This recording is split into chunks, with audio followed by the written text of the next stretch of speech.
Урматтуу төрага, эми бияктан бир мандаттуу округтан эч фракцияга, эч эмелерге фракцияга кирбеген 5 эле депутатпыз да. Анан ошол 5 депутаттын атынан мына менин коллегаларым кайрылып сунуш бердик эле да.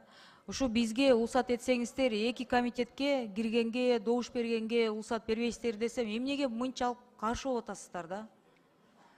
Кичинекей фракцияларга уруксат берип койдуңар, а бизди мажбурлап же бизге кир ата журтка, же бизге кир деп бер жака деп ошондой мажбурлагандай эле болуп атасыңар да. Эми кирбейбиз десек деле, жок силерге эки комитетке бербейбиз дегенде мындай саясат болуп кетип атат. Мен ушу суранат элем да, урматтуу биякта лидерлер отурасыңар, ушуну колдоп бербейсиздерби?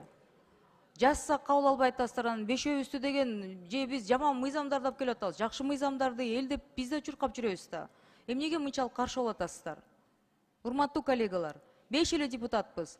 Эки комитетке киргенге уруксат берсеңиздер, бизден мен ойлойм, биякта опытный депутат, спикер болгон бирөөсү, жанында отурган коллегаларымдын, бер жакта отурган Дастан Бекешевди билесиздер, мыйзамды Дастан Жумабековду билесиздер, мен деле тааныйсыздар. Ушу уруксат берип койбойсуздарбы? Аябай каршы болуп атасыңар да.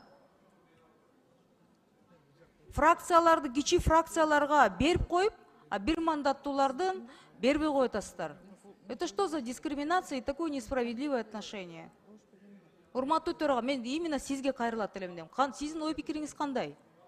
Бизде диктатура эмес да. Туурабы парламенттин ичинде? Рахмат. Урматтуу депутаттар, Жогорку Кеңеш коллегиалдуу орган, өзүңүздөр жакшы билесиздер, бардык сунуш пикирлер Элдикке кирбейбиз. Добуш менен чечилет, андыктан сразу эле тарынасыздар да. Парламент кандай чечсе, жалпы пленардык жыйын ошондой. Анда чолпон алыйына комитеттин сунушун окусаңыз добушка коем. Биринчи комитет коюлат. Урматтуу коллегалар, эми мындай да чын эле со стороны көп эле учурларда көпчүлүк менен күч менен эле басып коюп атасыңар да, туура эмес да. Ушуну артка кайрып эле экинчи окууда давайте во второе чтение в комитет вернем.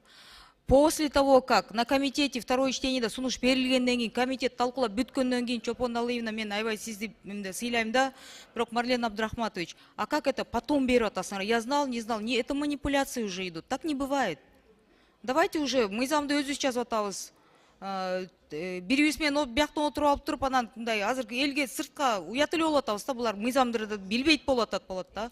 Давайте во второе чтение на комитет вернем, культурно все это там на месте обсудим, разберемся. Анан эмне эле тиги кичинекей эме топко биргебиз десек эле көрө албагандай болуп атасыңар. В чем проблема?